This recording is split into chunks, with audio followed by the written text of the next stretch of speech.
What would you do if you were given $30 million? Probably stop working, buy a home, buy a car, start a business, start investing, give to people in need, maybe all of them.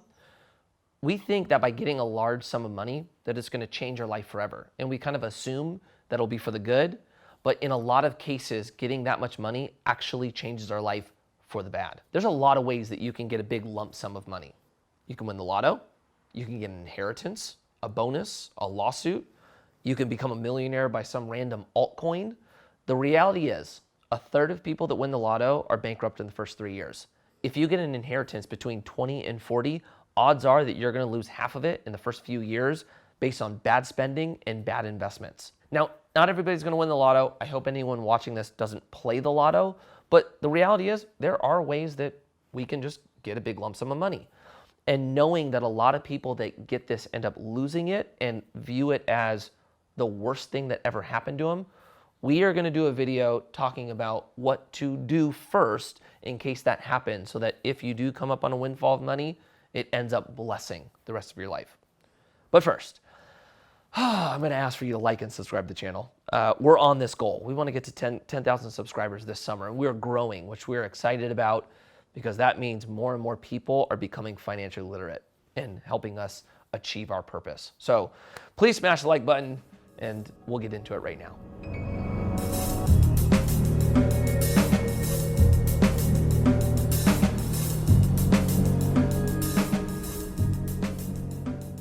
If you want to read something interesting, Google lotto winners that go broke.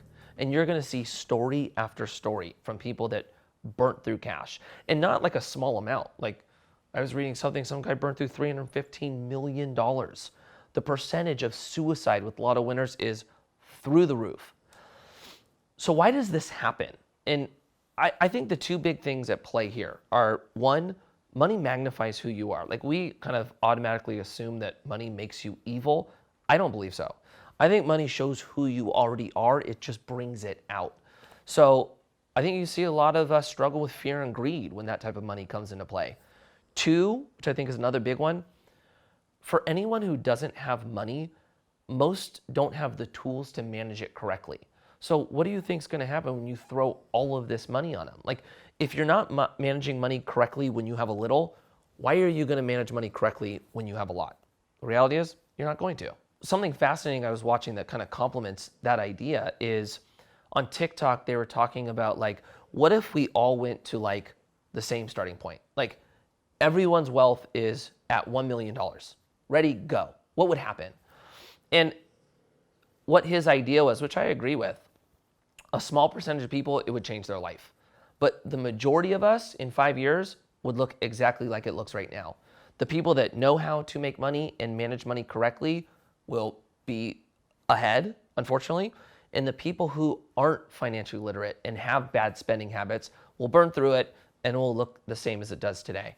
So I think that actually kind of holds true to the lotto example and managing a little responsibly before you manage a lot. With all these people making a ton of money in crypto, will their fate look similar to lotto winners? Will they end up burning through their fortune? Will a percentage of them end up committing suicide? Now, I'm not talking about crypto investors who know what they're doing. I'm talking about probably the majority of people who are out here just wildly gambling and betting, but are making a ton of money. They are making money, which is crazy. For that group, will we see a similar fate? I really hope not, and that's why I want to talk about this next part.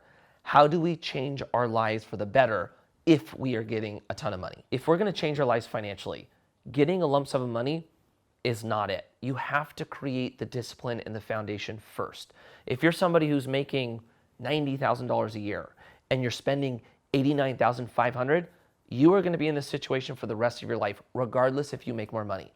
But if you're somebody who's making 50 grand a year and you're only spending 30 of it, you are going to be on a path that looks very different than the majority of people. So these are all the disciplines that we all need to work on.